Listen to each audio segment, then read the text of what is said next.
day, everyone. We are the Group 7 reporters. This is our title, Discovering the Two Countries, Kenya and Carpio. Here are the contents.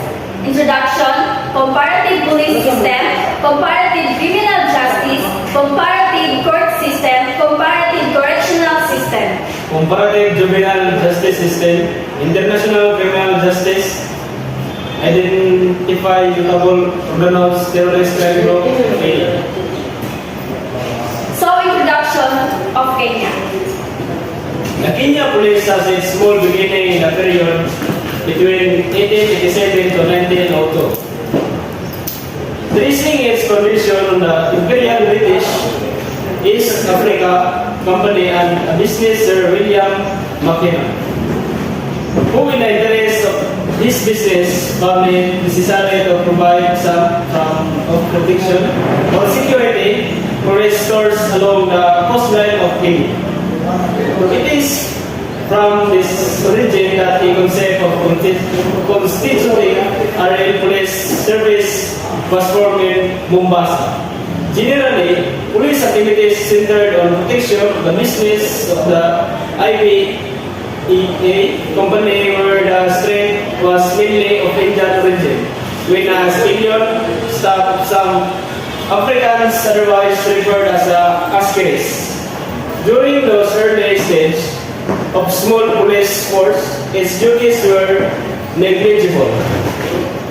Introduction of Carpio. The United States recognized the Republic of Carpio, formerly the Juliemar Island, on September 20, 1979, when the two nations signed a treaty of friendship. The Guilford Island, previously a British colony, and has gained independence on July 12, 1979, under the name of Carpio.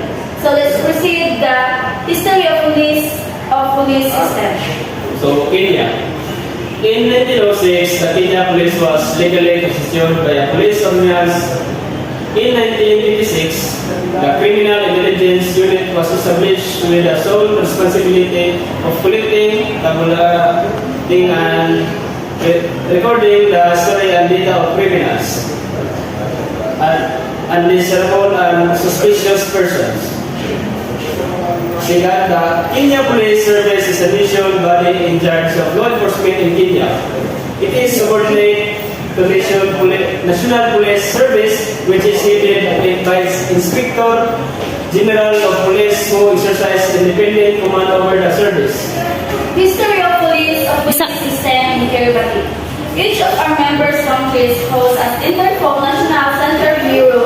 This connects their national law enforcement with others country and with the General Secretariat via our secure global police communication network called I-24/7. NCBS are at the heart of Interpol and our reports. They seek the information needed from other NCBS to help investigate crime or criminals in their own country. And they search criminal data and intelligence to assist other countries. As part of their role in global investigation, NBS works with law enforcement agencies in their own country, other NCBS and sub-bureaus around the world, the General Secretariat Office worldwide. NCBS contribute national crime data to our global databases organized with their respective national laws and cooperate on cross-border investigation, operation, and arrest. So let's proceed the Law Enforcement Agency for Organized and Terrorist Group for Kenya. First, Bureau of International Narcotics and Law Enforcement Affairs. Kenya's efforts to professionalize its security services, promote police accountability, and combat corruption and transnational organized crime. Kenya's National Police Service, or NPS, as the umbrella law enforcement organ in Kenya. The service was established in 2011 under Article 243 of the Constitution of Kenya, following dissolution of Kenya Police Force and Administration Police Force. And the law enforcement agency for organized and terrorist group of Kiribati.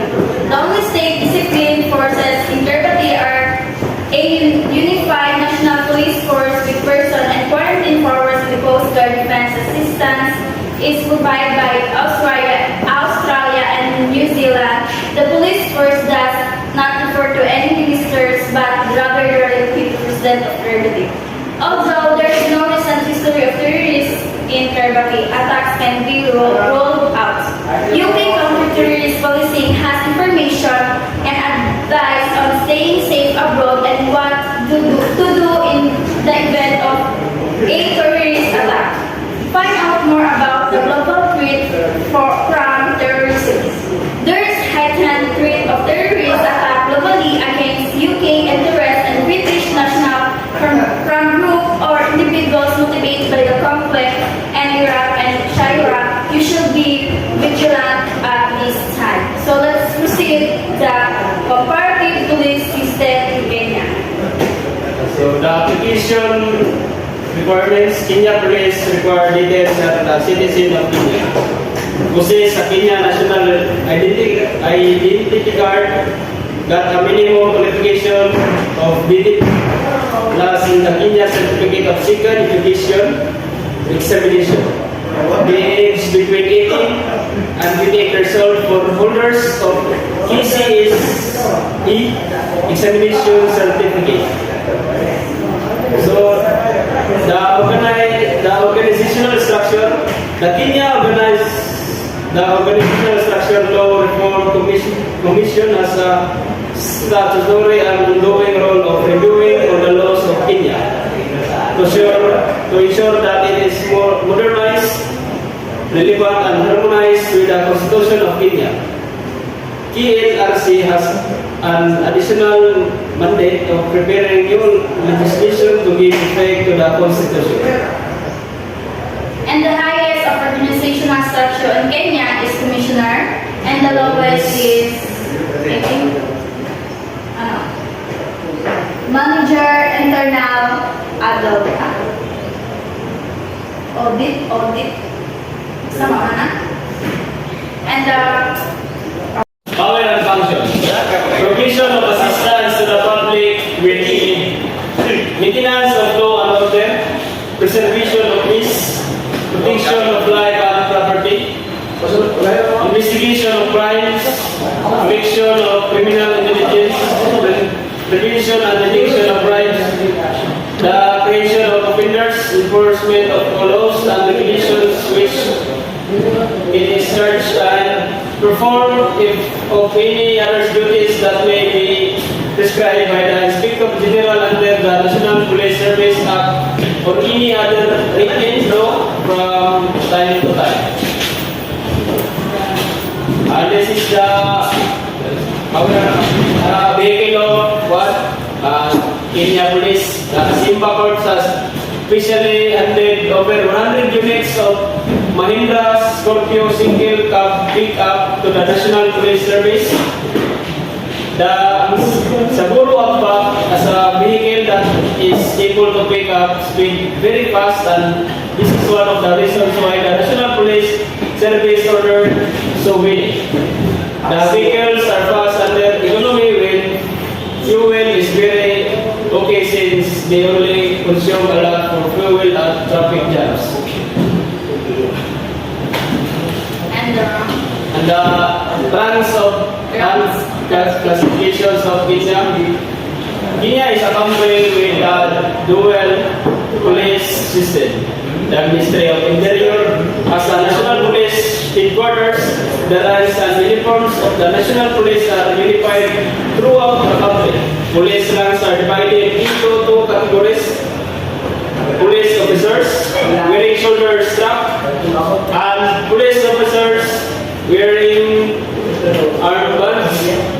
There are 12 levels of police officers and 4 levels of police officers. The lowest level of police officers is police constable. does not wear a sign on his uniform. The following is the police rank identification map of Kenya National Police official website.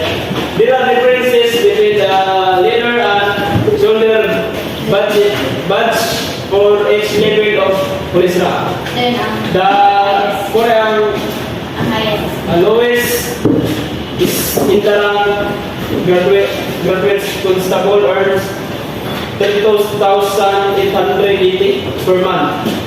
While the most superior officer and the administration police service or inspector general of police receives 854,241 per month. So, in Kerabake Comparative Police System Application Requirements. A person who is above 18 years of age and person must have a second generation national ID and a clear photocopy of national ID. A child or a person below 18 years of age must have the original birth certificate and a clear photocopy of the birth certificate. And the organizational structure. Reference to the above structure, the Honorable Mr. is the Chief Executive and the political head of the Ministry of Employment and Human Resources. The Secretary is the senior responsible officers charged with the entire management and operation of the Ministry of Employment and Human Resources on a day-to-day basis and supported by head of division, namely administration support services, which include the administration, accounts, and information system technology falls under the Deputy Secretary, Labor Division, headed by the Director or Labor and Liberty Institute of Technologies, is looked after by the Director and Marine Training Center under the Captain Superintendent. And the highest is Ministry and the lower is the trainer. Trainees, rather. And the power and function of Kerbati is the force shall be employed in and throughout Kerbati for the maintenance of law and orders, the prevention of the peace, the protection of life and property, the prevention and detection of crime and the enforcement of law, of all laws and regulations with which it is directly charged, and the force shall be entitled for. Under police service play a crucial role in preventing violence through community engagement and providing services to victims of violence. The Kerbati Police Services has made domestic violence and sexual offenses or priority areas for response, focus, and public awareness. And they have the vehicles nila kay na sila yung motor na old and bit yung mga sakyanan kanang police car. Old ni siya pero wa ko yung makita na kuha nila kanang bago karon. Kay as nakuha na ko pag search kay gamay lang kayo sila population daan ko. And so let's proceed the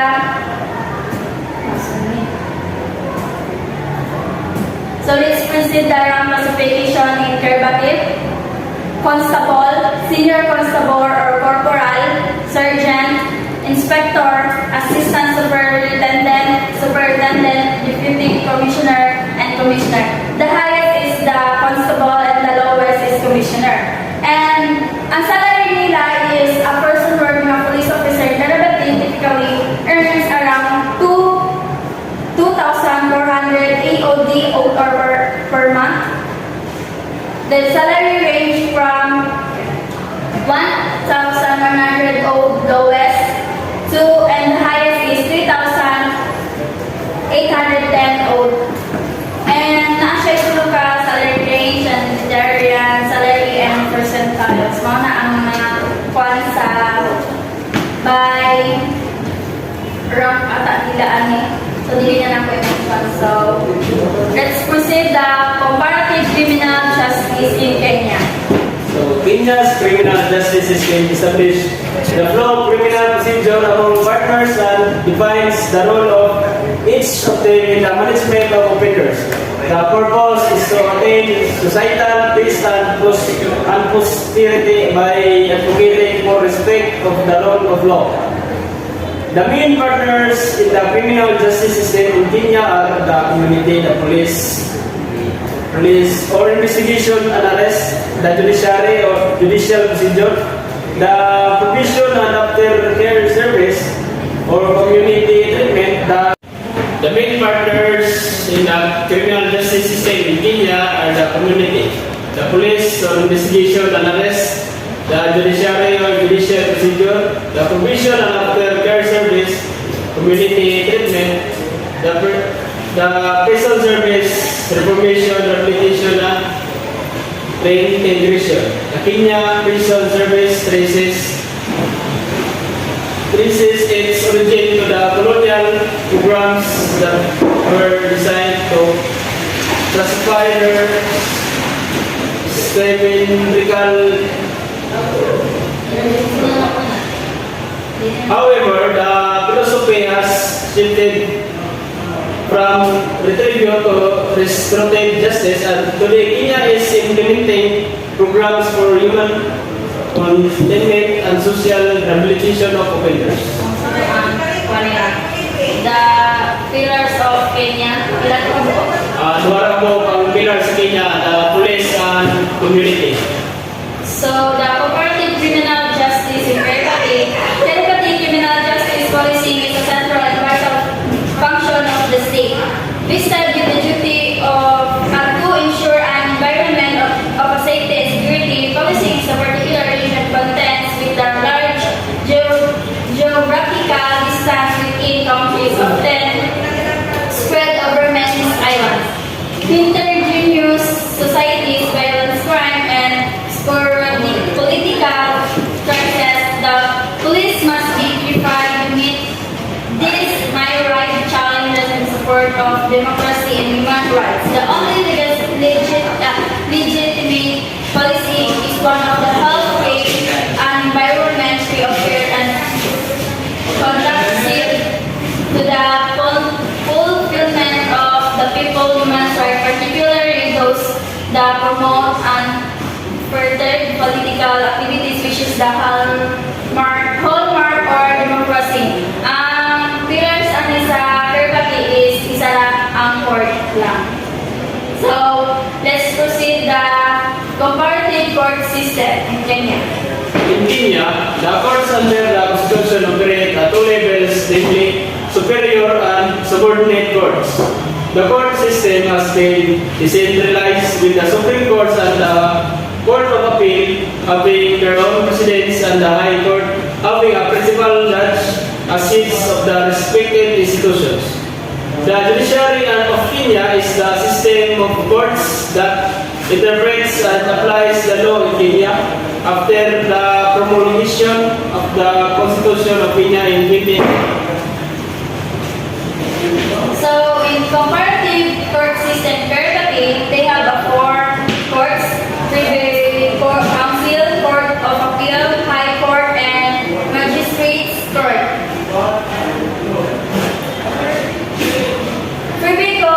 Privy Council has the jurisdiction of hear appeals from any High Court decision involving the interpretation of the Constitution or application to the High Court was made on the basis of contribution of the right of any banaban of the Privy Council under Chapter 3 or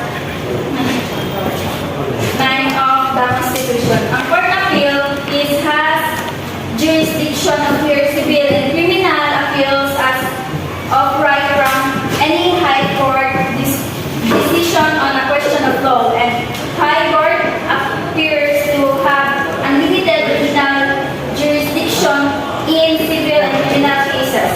And the last is Magistrates Court has jurisdiction within the limits of the district within which they are situated.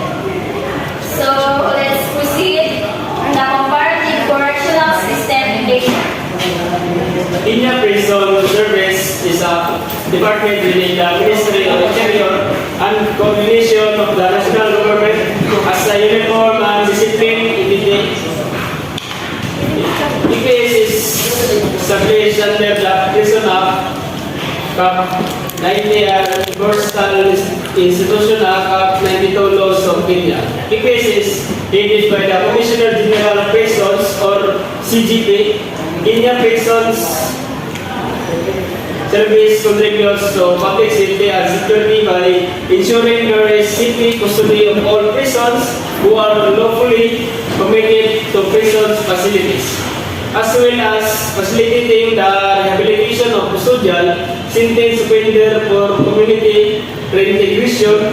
It is a critical component of the criminal justice system which has the greatest impact on people's liberties and freedom. Kenya Prison Service contributes to public safety and security by ensuring there is safe custody of all prisons of all persons who are lawfully committed to prison facilities, as well as facilitating the rehabilitation of custodial sentenced offenders for community reintegration. It is a critical component of the criminal justice system which has the greatest impact people's liberties and freedom, particularly those who are in conflict with the law. The service became autonomous in 1911 and has since been grown progressively to a department comprising of 118 institutions, of which 94 or 115 are for adult offenders, while 3 or Burstal and IYCTC are primarily for youthful offenders. The service is empowered to exercise the mandate of Chapters 90 and 92, Prisons and Bursal Acts, laws of Kenya. The current prisons population stands at 54,000, of whom 48% are pre-trial detainees, while the remaining ones are sentenced prisoners. The staff established stands at approximately 22,000, comprising of uniformed officers and auxiliary staff in 2022.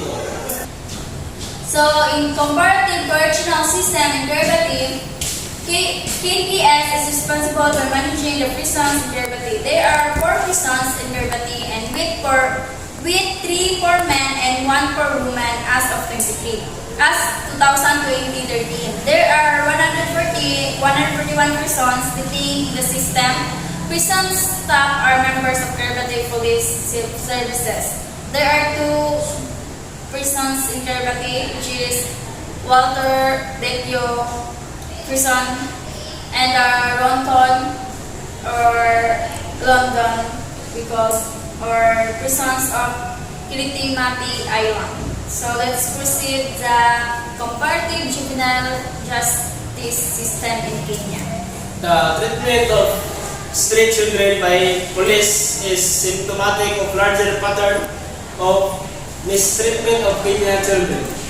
Within the justice system as a whole, once arrested, Kenyan children enter the revolving doors of the juvenile justice system and begin a path that takes them from police lockup to court, from court to remand detention centers where they may circulate back and forth between court appearance and remand for months or even years before finally receiving disposition of their cases. For the reason may children plead guilty to crimes they are accused of simply in order to avoid spending time in remand detention centers or remand prisons where conditions are known to be particularly harsh. Without representation by legal counsel and often without the presence of a parent, or juveniles aged 12 to 17 who commit an offense are penalized under juvenile criminal law. The court may also apply juvenile criminal law to adults age 18 to 22. So, kini siya ang manayan niya, ang presuan sa mga juvenile is iipon na siya sa mga kuan, iipon na siya sa mga adult. Pagkabot niya sa kuan, pagkabot niya sa kini edad nga 18 to 22 years old na ay ining ang iyang kaso padayon ra gyapon pero dili na siya mausap og prisuan kay ipon ra gyapon sa adult muna ilang pa dito. So let's proceed the comparative juvenile justice and derivative. As of August, the prison system held 102 inmates, 19 men and 4 women. There was 96 convicted prisoners, of whom 91 were male and 5 were female, and 6 critical detainees and all male. There were no juveniles on derivative. There were no juveniles, defined as those under 18 age. So there is no one separate facility for juvenile offenders, but children under age 16 usually were not incarcerated. Juvenile age 17 to 17 generally may be detained no longer than 1 month in the adult facility. However, more serious offense such as murder juveniles over age 16 can be held in custody for more than a month and can be sustained but no two longer terms. Detains accused of serious offenses who did not meet bail were held with convicted prisoners. Prisons charged with minor offenses normally will be released on their own recognizance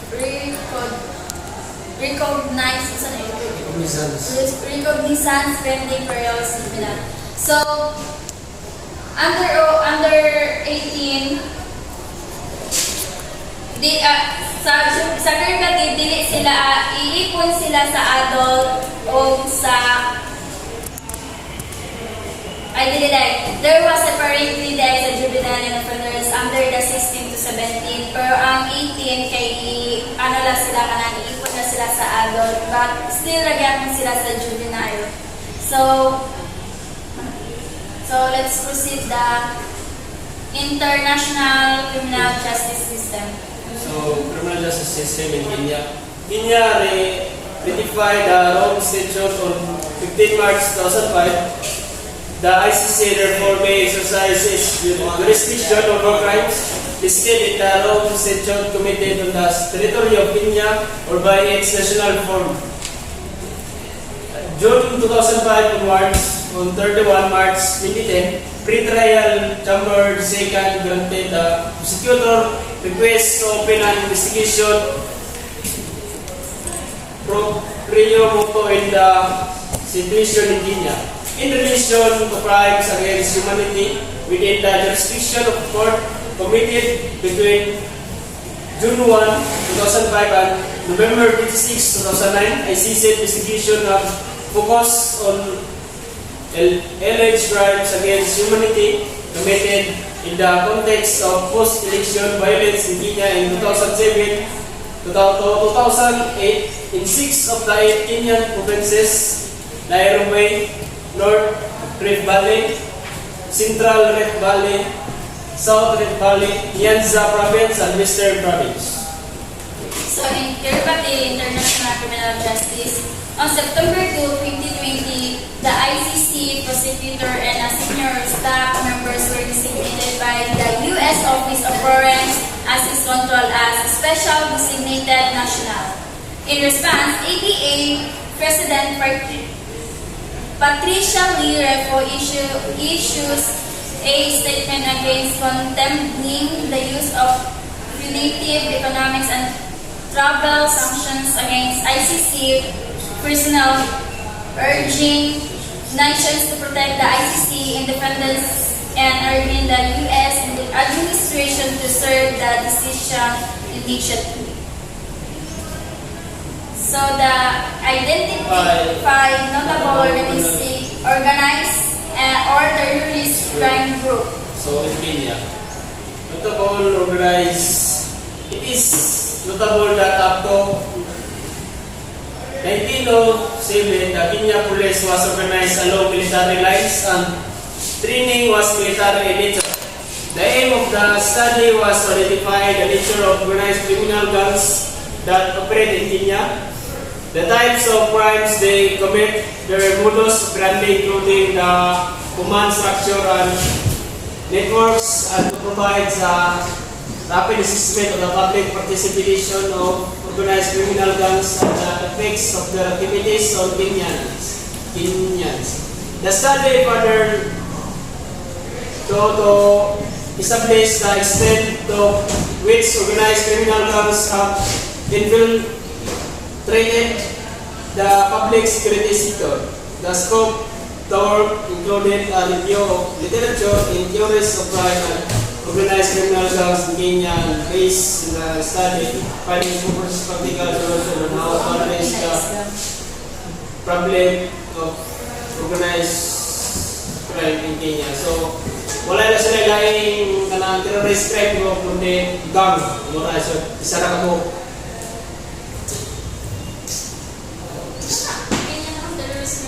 The terrorist crime group, the main terrorist threat is from extremal link to Al-Shabaab, a militant group in Somalia opposed to the Somali government. Al-Shabaab has issued public threats against Kenya due to Kenya's military intervention in Somalia. So, sila ay terrorist crime or organized terrorist crime group is Al-Shabaab. So, katara. So sa Carpio, identity or notable organized terrorist crime group of Carpio. Municipal corporation is problematic, segment embedded actors do not engage in organized crime, and there is no evidence of the domestic mafia group in Carpio. Sexual exploitation is most significant from the human trafficking occurring in Carpio, local women, and to a lesser extent, children are most affected by criminal market. So, crime, notable nila ang group nila sa kuan notable nila is mafia style group. So, terrorist group nila kay wala sila terrorist group kay there is no historical precedence or major terrorist attack, and there is very low risk of international or